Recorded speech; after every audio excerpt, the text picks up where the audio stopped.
Hi guys, good morning and welcome back po sa aking YouTube channel. So nandito tayo ngayon sa Meko Taipei. Ayan. At ngayon po ay Saturday, September 14. Pero ang Meko Taipei po ay bukas kasi malapit nang mag-end yung registration ng mga voting. So kahit Sunday ngayon, ay kahit Saturday ay nag-open po sila. So yung voters registration nga pala guys is hanggang September 30 na lang. So sa mga hindi pa naka-register na OFW, magpa-register na po kayo para makaboto kayo sa 2025 national election natin. May sadya nga rin pala ako dito. Mag-update ako ng aking SSS para makapag-upgrade ako ng UMID pay card. So sa mga hindi pa nakakapunta dito guys, meron akong video kung paano makakapunta dito. At ito po ay Brown Line, Gangshan Station, BR17. So, lalakad lang po kayo dyan at diretsuin nyo lang yan. Ayan, meron akong video dyan para po masundan nyo kung saan. Magna 9 AM pa lang naman. So, ito guys, yung overseas voting registration form. Ito po, oh. Ako, hindi ko sure kung i-verify ko kung naka-register na ako kasi ang alam ko nagpa-register na kami nun. So papasok na ako sa loob guys at bawal mag-video dyan. So hanggang dito na lang muna. I-update ko na lang kayo mamaya. 1 hour later. Mag-fill up na rin tayo guys ng ng form ng voters registration para sigurado tayo. Pero alam ko kasi hindi ako nakaboto ng isang beses. So, 2 beses pag hindi ka nakaboto, di ba? Kailangan mo pa-register. So, tatry lang natin. 1 hour later. So, tapos na tayo dun sa voters registration, guys. So, nandito naman ako sa SSS para magpipill up naman ako ngayon ng SSS form, e-form, para i-update ang aking home address. So, ayan, guys.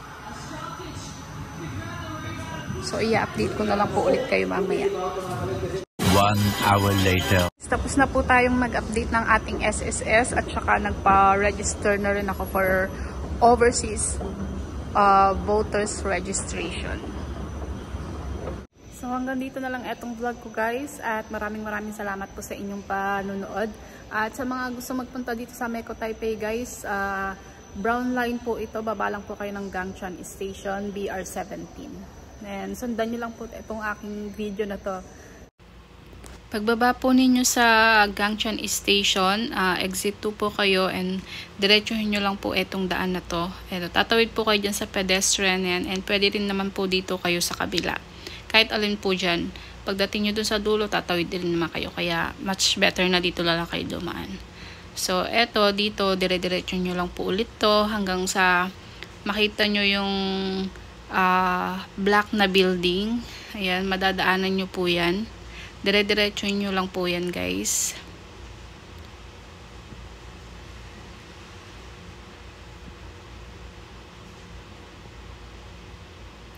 So, ito po, madadaanan po ninyo to.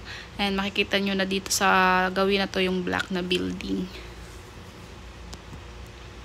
Lakad-lakad lang po kayo dun.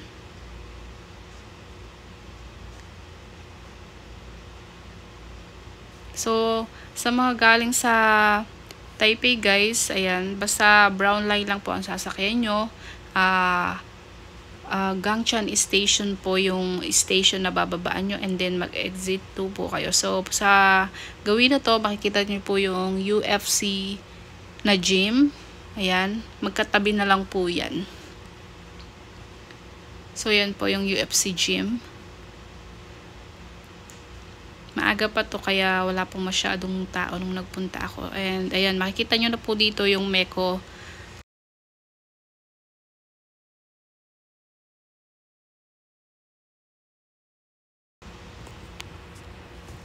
And dito kayo guys papasok sa kabilang entrance. So, ayan po yung Manila Economic and Cultural Office. So, ito po yung sinasabi ko na dito po kayo papasok pag nandito na kayo.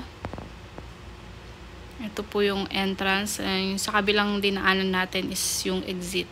So, yan. Papasok po kayo dyan. And then, sa loob ay makikita ko yung escalator. Ayan. Sasakay po kayo dyan and then ayun, nandun na yung Meko. So, hanggang dito lang guys. Sa mga hindi pa nakasubscribe, please subscribe. Click nyo na rin po yung notification bell para ma-update kayo sa mga video na ina-upload ko. And God bless and see you guys on my next video. Bye!